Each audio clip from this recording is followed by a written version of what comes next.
Do you want me to wait you want to wait a couple minutes or not? I'll go see if anybody's. Okay, there's, 3 of them sitting in the, is there 3 or 2? 3. 3, still 3 sitting in the coffee. Actually, there were 4. Are there? Okay.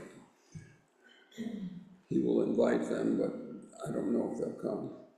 I think 1 will come.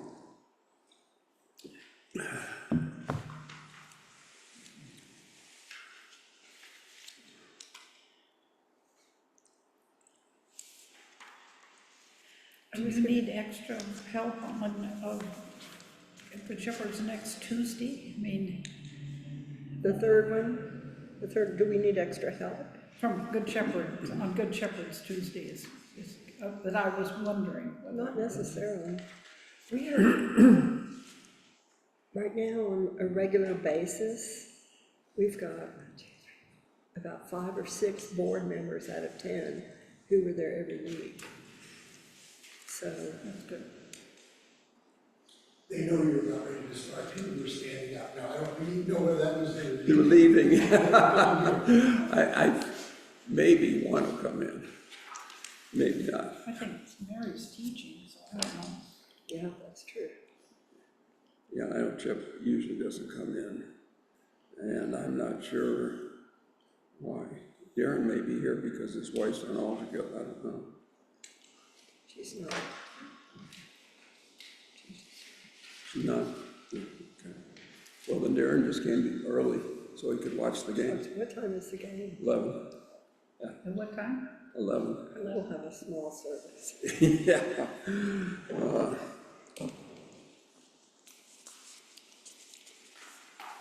All right, here we go. Almost double. You can come up front here. Hey.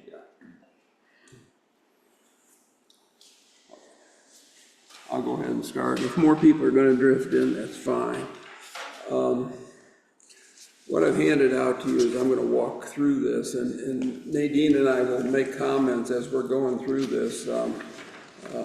But just to give you a little background on this, I was on the High Plains Executive Committee for 14 years. I just left the committee. And in 2019, I always wondered why we never said very much about the regions at General Convention.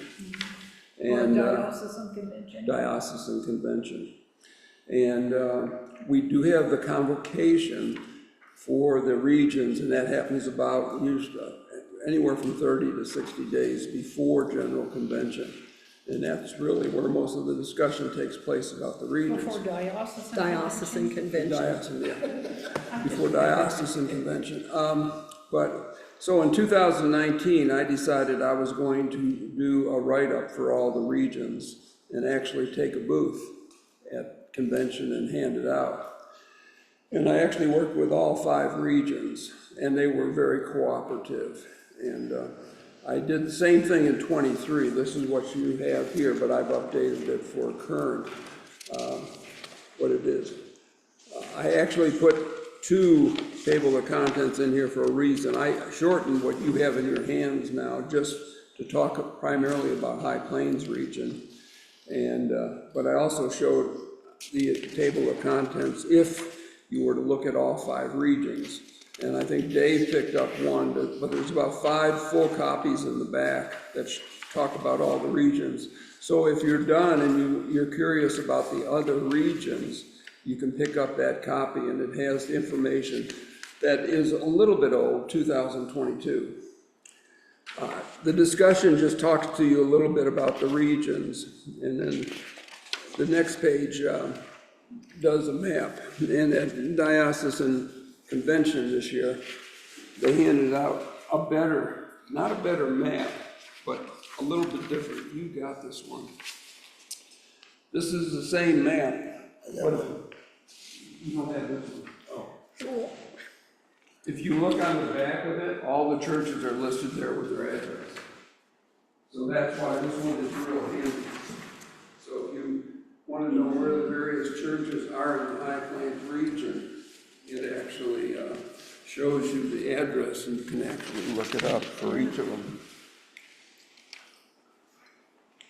I'll make a mention of this. Back when Bishop Winterrood was our bishop, was in the 1990s. At that time, we actually had 10 deaneries. And he decided to consolidate it into 5 regions. And so that's how this came about. And I mean, either one worked probably equally well.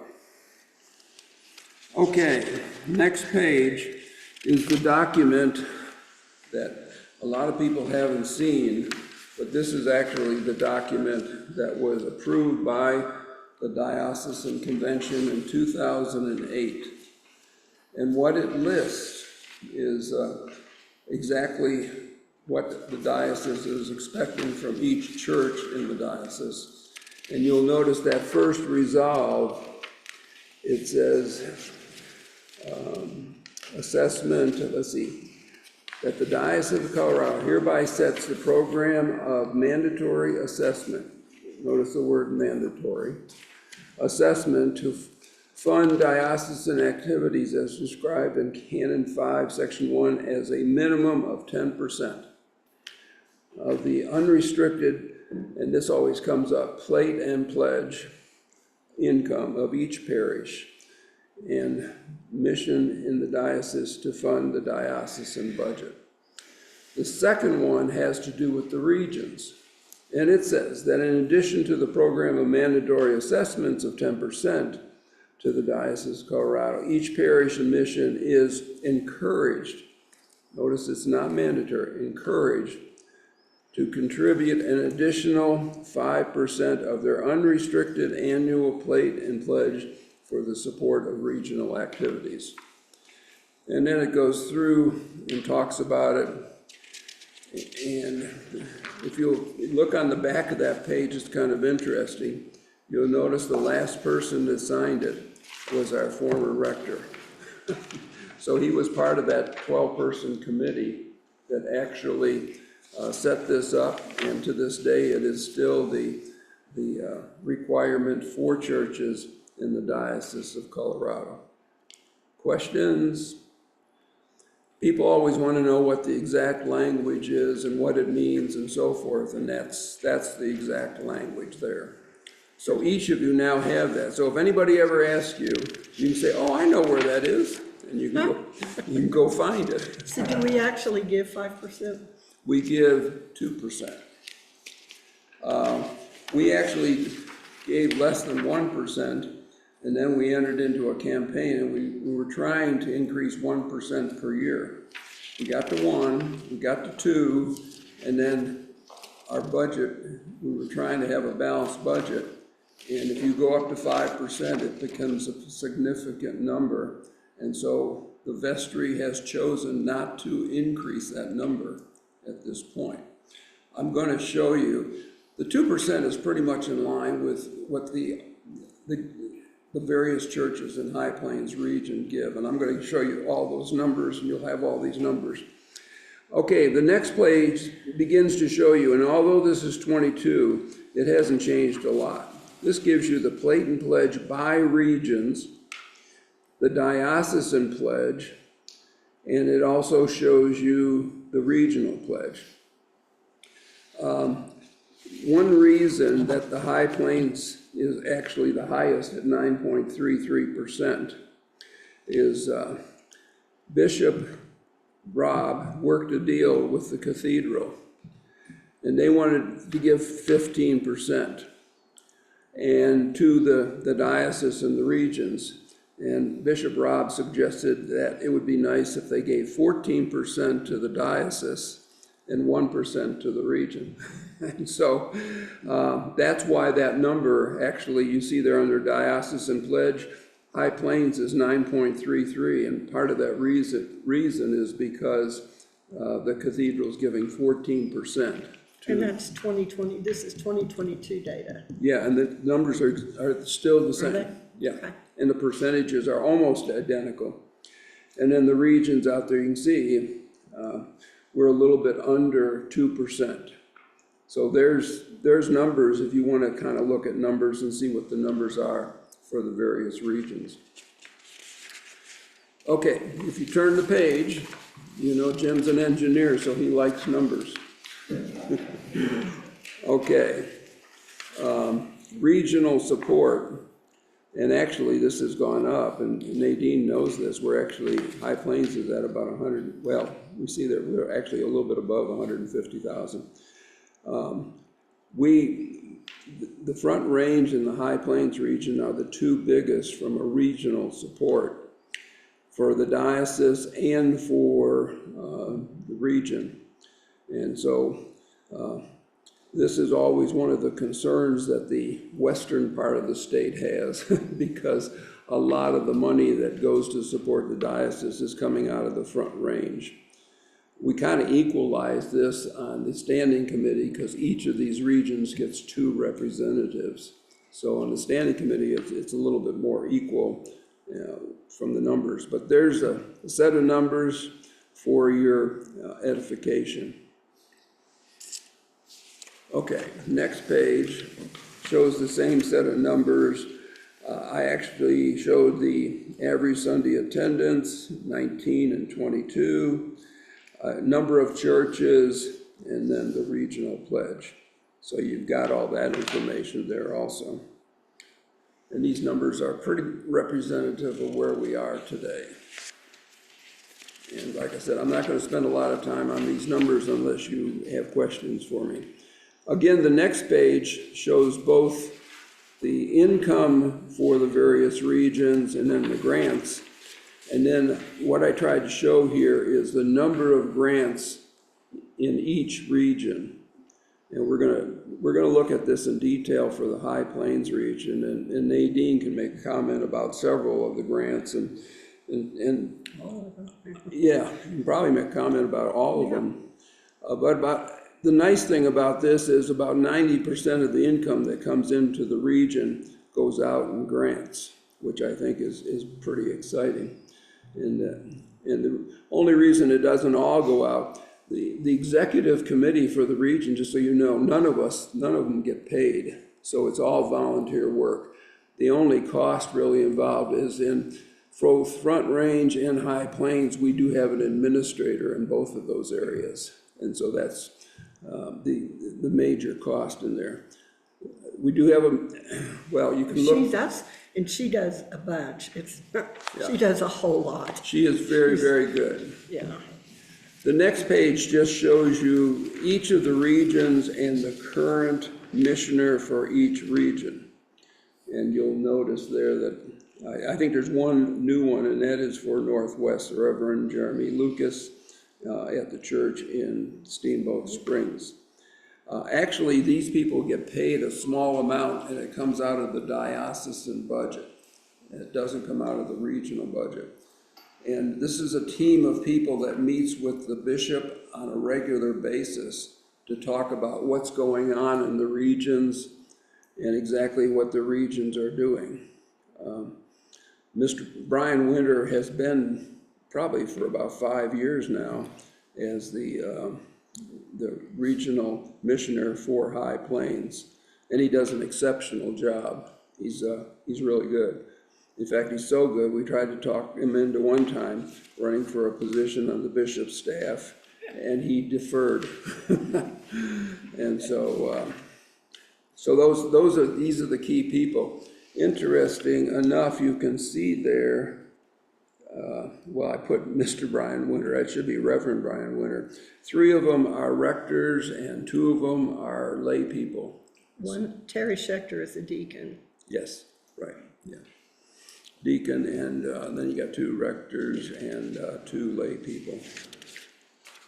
The next page shows you the last listing that is in the for the members of the High Plains Executive Committee. Now, to supplement that, here was the agenda for the High Plains Convocation. And I'm giving you this, and I'll explain here in a second why I'm handing this to you. Because we do have a new person. Nadine was running for a second 3-year term, right? Yeah, my second. We But, actually have two new people. oh, do we have somebody else? And I can't even tell you their names. Okay. Well, the reason, primary Haven't reason been here, around. I wanted you all to be aware of Kate Dykstra. That's one of them, yeah. Yeah, and Kate is on the second page there, and her background is there. And she is very unique because I've not heard of a layperson coming on to the executive committee and then also being the standing committee representative. And, Times are tough. yeah, she's gonna have to scramble a little bit.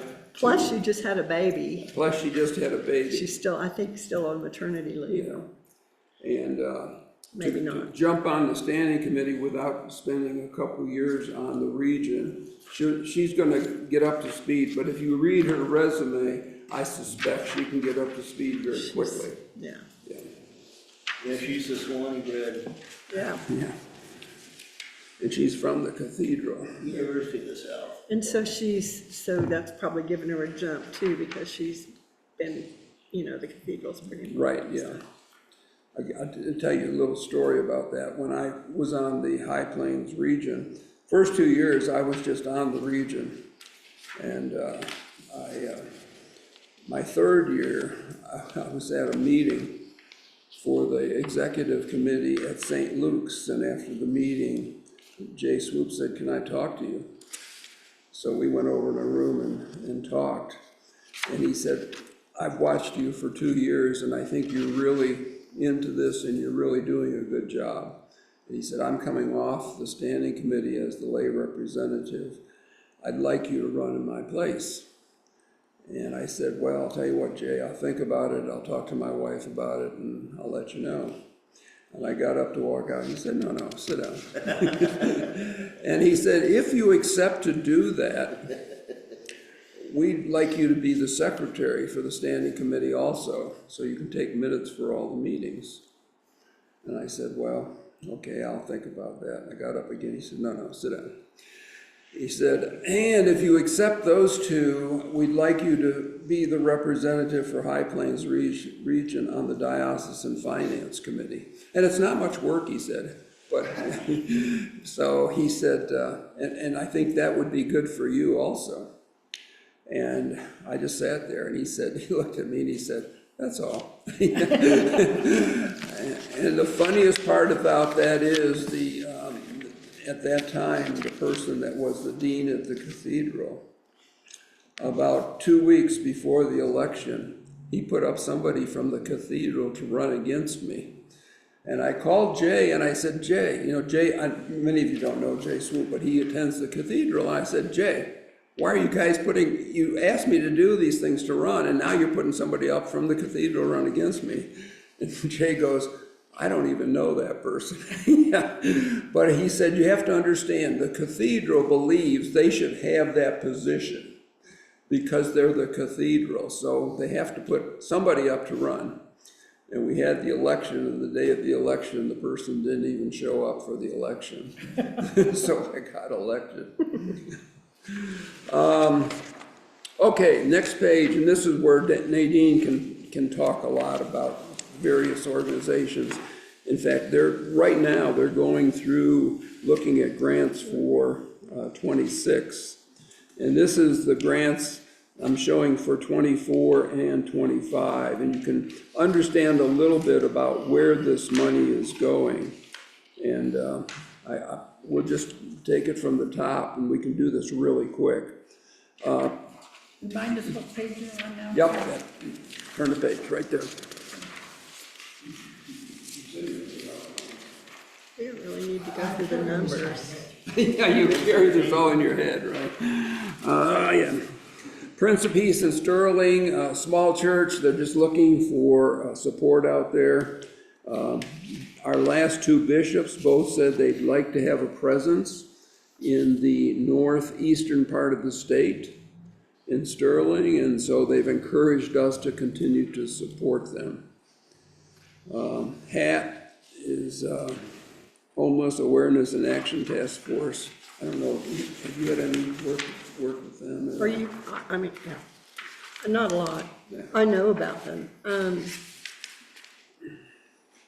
They do a lot of work in Arapahoe County and some in Douglas. So I think, because I get a couple of these mixed up, let me look through here. Okay. HAT is the one, so HAT gives out vouchers for rooms when it gets really cold. And they give out rooms, so the people generally that they serve are people who aren't really suitable to be in shelters. For example, people with pets, non-binary people who don't feel safe, maybe a family, whatever. And so I think at this point, their primary expense has been to be giving out nights, and those nights are like 75 plus, although they have a couple of deals with extended stays. The other thing, though, the reason I think it's a wonderful and significant ministry, although we've had to drop our funding for them, is that they became proactive and added, they've made themselves part of the hub for getting other basic services for their clients. So rather than just being night's stay and an extended stay, they actually now have people like,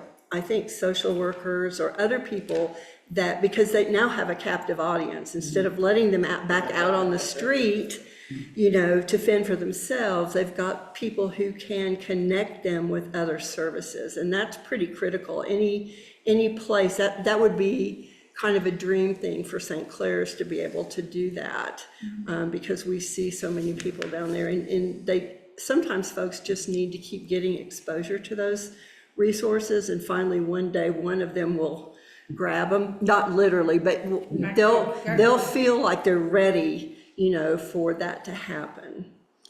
So it's actually, if I could back up just a little bit, all of the things, I'm personally really proud of what, of the ministries that we serve or that we give grants to, and we put a lot of thought and energy into the process of awarding those grants. There are a couple of, I think she's still on there. Women's homes. There are some people that have come back and asked for money, and because, well, everybody needs money, but because we've supported them in the past and they don't have a clear vision of what they're going to do with that money. And so we question them, and we have a couple of people that we have relationships with that we're probably not going to be giving money to because they haven't been able to give us a clear vision of what they're going to do with that going forward. So we do really we really discern how to spend that money, and to me, that's one of the reasons why I think this is a fabulous group of people that is on this committee. Shelley is also on the committee. I would like to go back to and talk about Prince of Peace and then Intercession in Thornton, because they bless their hearts. No, they, like Jim said, this is, Prince of Peace is way up there in the no man's land, right? I've not been up Right, there. I I've been think up you've there been up several there. times, And basically, there's, I mean, what, they have like 10 people left in their congregation, but it's so important for us to have a presence up there, really, in the midst of everything else up there. And so we have, I think each year we struggle with, you know, because basically in a way we might be just funding their basic operations, which is not our mission. We are very clear that our mission is to support outreach and that sort of, you know, that sort of program. So, but they are outreach. What do the folks do up there? I mean, the They- people they're- in Sterling. They actually, they have a beautiful church, a very old church, and we actually funded them for a window they had to replace, which we all looked at each other after we had done it, because it's now on the, you can't destroy the church, because we have funded this, and they're actually, I can't remember what we call it, but they're on, huh? Yeah, they're a landmark now. National. And, but they use the church. They actually, a couple days a week, they have community programs there. Do they have the food pantry? One of They these have has a food pantry, I don't know and how they many. feed community people one day a week also. So they do a lot of things in the They community. do what they can. Right, and it is a small church, but it's representative, and we had all the concerns that we're talking about, and we went to the bishop and we said, do you want us to continue to fund this? And both Bishop Rob and our current bishop said, yes, we really want a presence up in that part of the state. They do a lot of things in the community. We think it's completely worthwhile. And they then feel in communication with the whole diocese. With us, right, yeah. So I guess Supported, Yeah. supported. another thing I'd like to just say is, well, not totally related to this, but related to what you're saying, Sandy.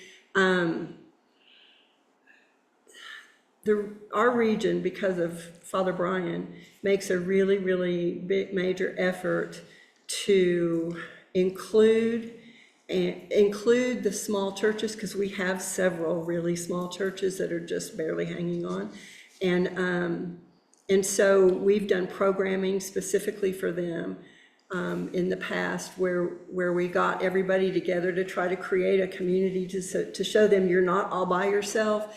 And a lot of times, when you look at the link or the communication, if you will, between that small church out in Sterling and the diocesan office, it's not a very tight relationship. So we've tried to bring that in closer. So we are their community, and I feel like we work pretty hard at maintaining that. For example, we each have 3 churches that we're assigned to. I'm sorry, on Members of the the committee. executive committee, have 3 churches that we're assigned to, and one of the churches, for example, that I work with is St. Elizabeth's in Brighton.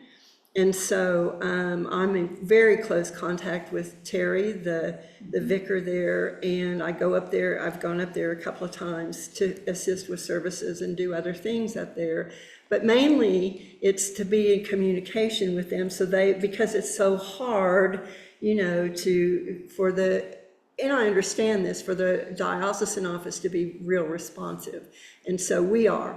So we all have everybody on the committee has a direct relationship with small churches for sure, and should be everybody. So Shelley is the committee's contact for this church. So ideally, Gary or Andy would be in communication with Shelley, from a regional perspective. I think the other thing you need to remember too is we're putting 2% into this from our budget. So this is really all outreach. We, Good Shepherd. Good Shepherd. thank you. So we are all outreach. This is all part of our all outreach outreach, to the yeah. community.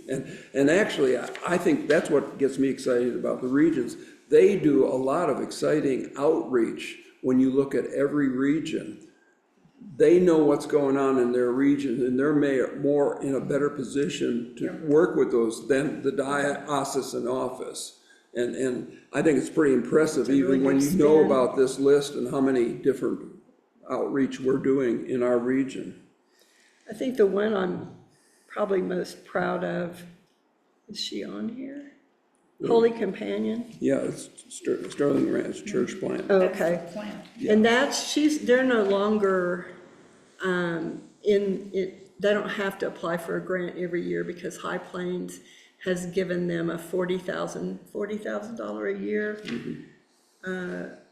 grant for a total of 3 years Which is outside this. outside of this. But So, it's actually listed here, you can see it. okay. Down there, Oh, there it is. yeah, number There it is. 12, Sterling Ranch Church Plant. We gave them 35,000 in '24, and we're giving them 40,000 in '25, and that will continue on. It's also one of probably the most controversial grants that we have on here. I'll tell you why. Yeah, because this is where she gets her funding, Yeah. the diocesan We, funding. we is actually from our went region. to the bishop and we said, look, we're starting this, one of your goals for the diocese is to start 2 to 3 new missions. And this is one that has been very successful and has started, and we're working with them. And Brian went to the bishop, and Brian Winter, representing High Plains, went to the bishop and said, look, we'd like to split this with you. This ultimately will be your church, it'll be under the diocese. You give 20,000, we'll give 20,000.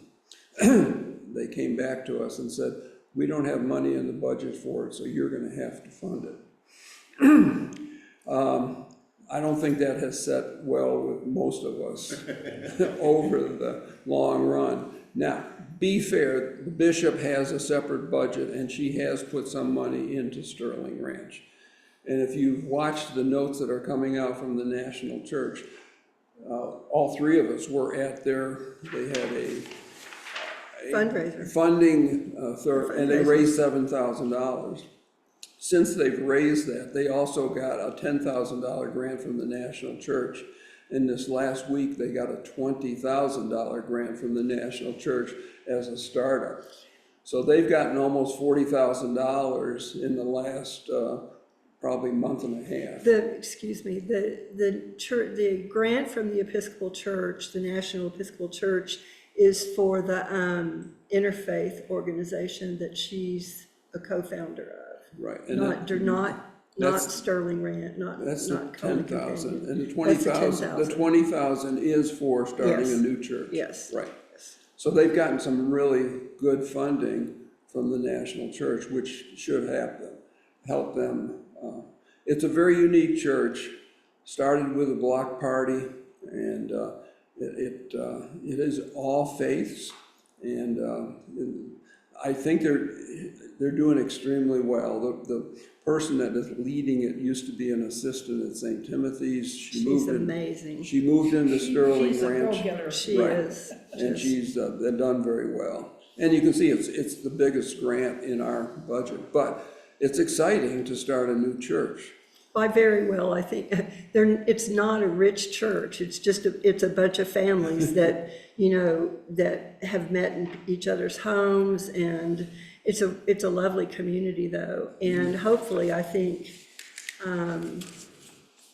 rather than building a church building, I think there's some talk, no, that's not gonna happen, that's not even her model, but there's some land that a developer is willing to donate for a community center, so that type of situation, So churches can meet there. so that several different, it could be used several different ways. Entities, And if you're familiar with the church or community center in Vail, that's what they do. They have a building, but a lot of different faith expressions use that building as well as other people. And, then you don't, well, obviously, the obvious benefits of doing that, but the developer is willing to donate that land for that use. And so that's in the works right now, which is also very exciting, I think, The land for the community. for the center. building. Right. Uh-huh. We have another area where there is not an Episcopal church, I think is a great opportunity, and I've mentioned this to the diocese several times, and they're thinking about it. There's a complete new development, if you go around on E470, up at about 35th Avenue, it's called Aurora Highlands. And it's about 5,000 right now. When it's fully built out, it'll be 50,000. And it's a great place to do another church. And hopefully the diocese will take a look at that and do something, or the region. It's off to the east of C-470. Right, yeah. It's really, and there is no Episcopal church that really is close Not to that. anywhere near. Nope. Yeah. Yeah, so, But looking at what it's taken to get Holy Companion started, and the type of person that has to go out there and do that, Right. I that's, think that's a long shot, but anyway. I don't know if you look through this list, if you have any questions on any of them, Yeah. we would be more than happy to tell you a little bit about them. Either, Nadine, you can talk a little bit. The one that is still is number 15, Rocky Mountain Refuge, End of Life. I mean, that story is Have just, you worked with him? No, I was working with him at St. Thomas, or where we give them, yeah. the homeless place. Okay, St. Clair's? He was a deacon there, and he retired from his job, and he was telling me about this Yeah. dream of his. Okay. you talk No, about go it. ahead. Do you want to talk about it? Yeah, it's a dream, and it's a great dream. St. Francis Center, sorry. Thank you. Right, I know, I never remember. And he's actually a brother. Yes, he's Yeah, a he's a- brother. brother. And he basically rented space in downtown, and he put 3 beds in there. And this is a place for the Hospice. Yeah, hospice, homeless, when they're in a situation where they're dying or they're in very, very bad health. And he keeps 3 people at least in there all the time. He has help, volunteer help with him. He has nurses that come in and help. But it is one of the few places, you stop and think about it. People that are on the street and homeless, where do they go when they're about to die? And I mean, the story that he shared with us and the story about the people that have been there, it was probably one of the most touching stories we had of all the people that came in to talk to us. He What's his really, name? Brother, Robert Hall. huh? Robert Hall. thank you. Robert Hall, thank you. I knew there was a reason you were there. Yeah, I have to serve. Yeah. yeah. But he it's didn't ask, you can compelling. see, he didn't ask for a lot of money, but, No. but I mean, it was one that I think we all looked at each other like, let's why not? do this. He captivated us and grabbed our And hearts. his heart is. Oh, it is, it is. And when I lived in Atlanta, we found, because I also worked there with a church and on the streets, and we had, over the time that I was there, 3 different members of our church community who lived on the streets, who passed away. And there was a Roman Catholic hospice. It was all completely run by nuns, and we found them, and they would let us, when somebody was near death, they would come and they would let us bring our people over there. And the care that they got was just amazing. And so that's what, when I saw this, I said, oh my gosh, absolutely. To be able to die with dignity after you've not felt like you had any dignity for a while. So I think they'll get increased funding if he asks for it. So the Catholics accepted Catholic lights? They accepted everybody. These were people, they weren't Episcopal. The folks that we took to them weren't even Episcopalians. They were just On the street. just and dying. folks, and I think you can see there too, on number 9, we provide scholarship money for Cathedral Ridge. So if you happen to have, children, probably nobody sitting here has children, but you might have grandchildren that you'd like to go to Cathedral Ridge. And there is scholarship money out there to help pay for that through the region. So you can keep that in mind. well, and the region's also don't we all have committed to supporting Cathedral Ridge, correct? Okay. Explain to me the Peace in Christ Episcopal Lutheran Ministry in Elizabeth. I can tell you about that. Okay. The Lutheran Episcopal Ministry in Elizabeth, and I was down there 9 years ago for a couple of years. And they have had a very small congregation, pretty much stable, and it's an Episcopal Lutheran shared ministry. So the most recent pastor they've had is a Lutheran pastor. And she has just been called to another church, a Lutheran church, and is left as of this Sunday. So now they're looking for supply down there. So that is an interesting, most of them are Lutherans in that congregation. I mean, there's like 1 or 2 Episcopalians.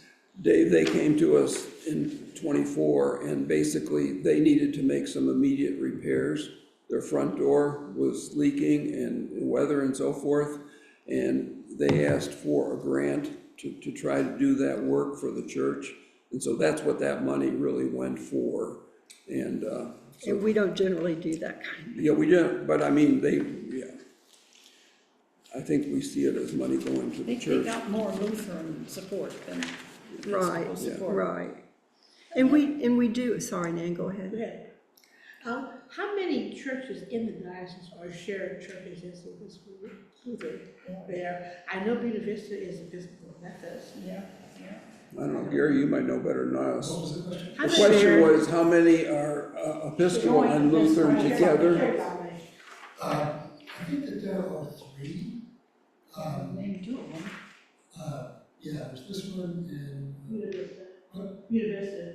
This one, and then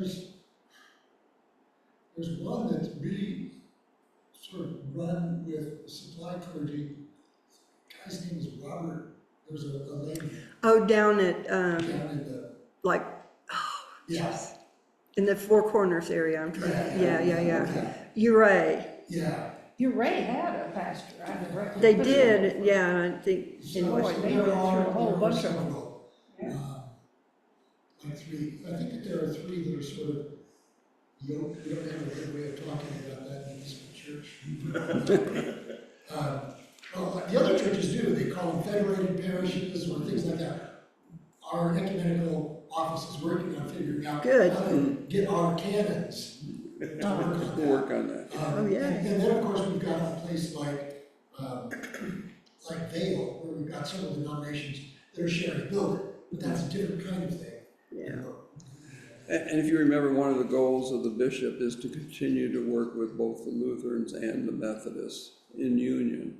So, So we have Lutheran pastors as rectors, if you will, of some churches, I know. Or in interims and so forth, Yeah, yeah. yeah. Yeah, that's it. We're doing all kinds of I interesting. think the nice thing about this is most people, the average person sitting in the pew has no idea that this money is going to this. And I think this just enhances our total outreach to High Plains region.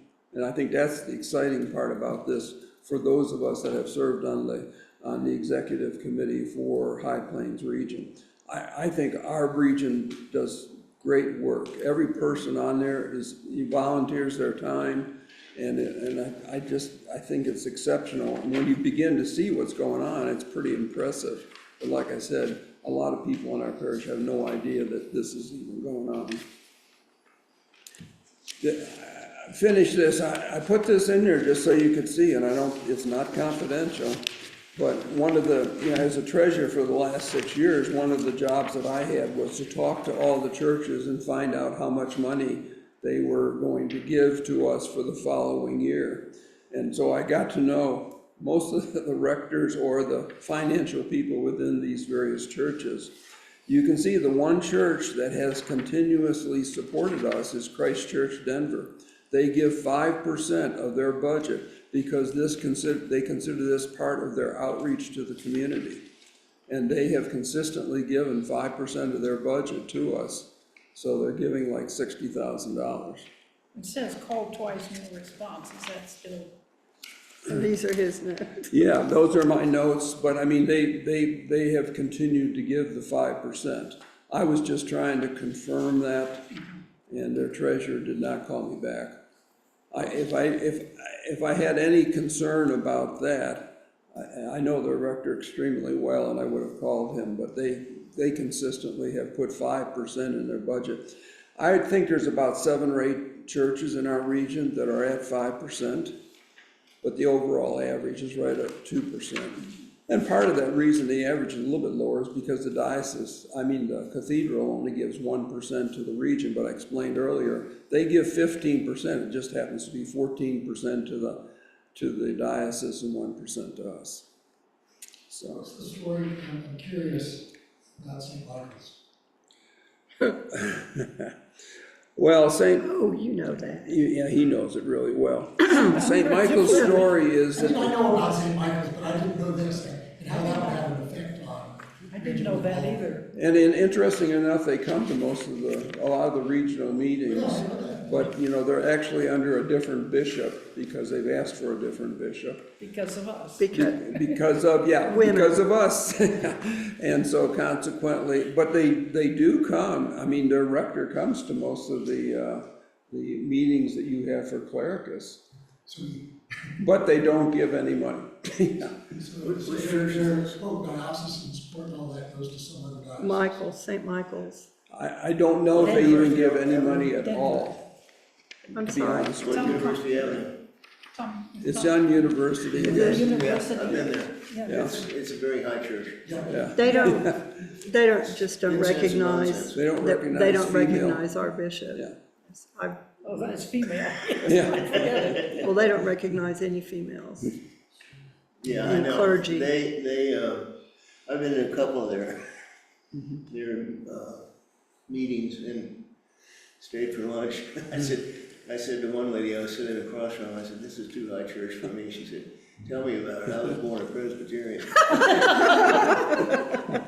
well, it was, and it's interesting, I remember I was in a meeting the last couple of days and somebody said, we got one black church in High Plains, but I don't know which one it is, and it's Holy Redeemer is the one they were talking about. Yeah. And they're struggling.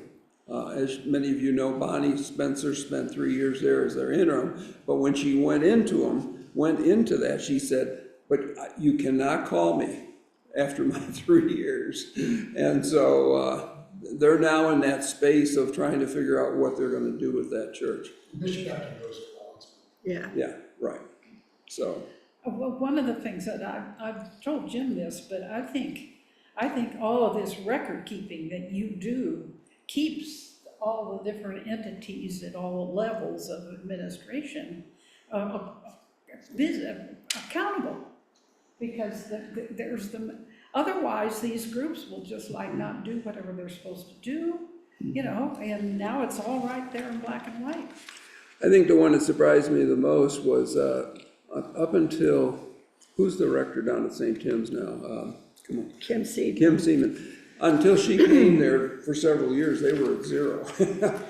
And Kim came, two things happened. Kim came, and they also got some really generous donations. And they went from zero up to probably being the fourth or fifth highest church now. I think they're at 3%, is what they're at. And yeah, maybe it's 2%. Their budget is about the same size as ours, so, yeah. But So, no, go Go ahead. ahead. No, go ahead. No, I was gonna, Changing if the you got subject off of money. if you got any questions about this, let me know.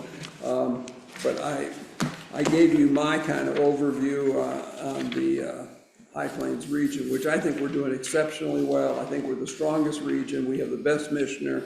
And we have an excellent team of people that are very conscientious, dedicate their time to listening to people that come in with grant requests.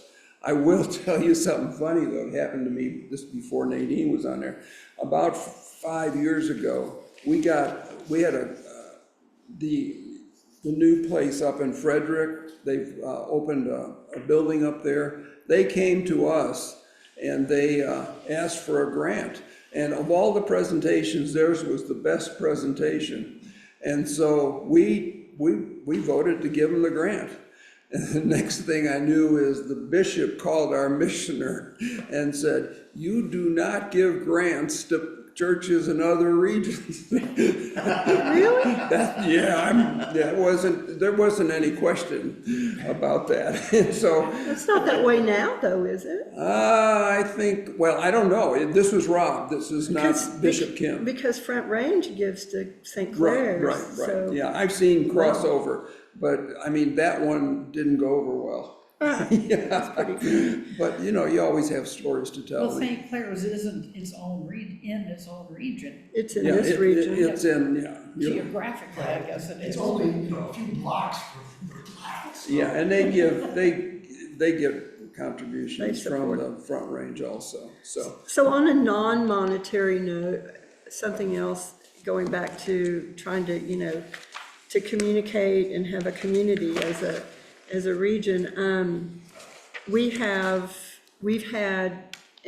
a senior wardens dinner Yeah. before, Region. where we just, our region invited all the senior wardens to come in and have dinner together. And then we've had a clergy spouse dinner. And the next one we're talking about doing is actually outreach leaders. Good. So I thought that was pretty cool. Yeah, we thought Kip would love hearing about that one. So, but that's what we're talking about doing. And those are always, just a good opportunity, again, to connect, share ideas, and get inspired. So, and also the region funds 1 or 2 workshops every year that I think anybody can go to, but mainly Right. it's the region. Anybody can go to. So the last one we had was the, I want to say Invite, Welcome, Connect, but it wasn't that. It was Matt Holcomb's. Matt Holcomb's. Yeah. St. Michael's is. Yes, oh my gosh, and, They're out. and that was here, and he was such a dynamic, did you go to that? I'm trying to think, you went to that? He's such a dynamic Yeah. speaker, and he's increased, or they've increased since COVID, what, like 100% or something in there? Before COVID, they were around 200 every Sunday attendance, and he was talking to me at diocese convention, and now over 400. 400 on an every Sunday.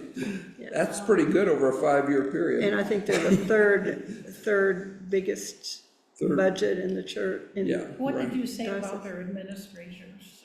He chose to do it differently. Instead of hiring a full-time administrator, he split the position into like 4 or 5 people. One of them works only with newcomers, and it works like Are 2 they days a week. full-time? On 2 days a week. Oh, So that's how they've done it. Benefits. Yeah, That's like no they're benefits. they have, doing a lot of the administrative, they have somebody doing that, but it's like 2 days a week. They have somebody that is doing their outreach and focus, but he's taken the administrative position and changed it.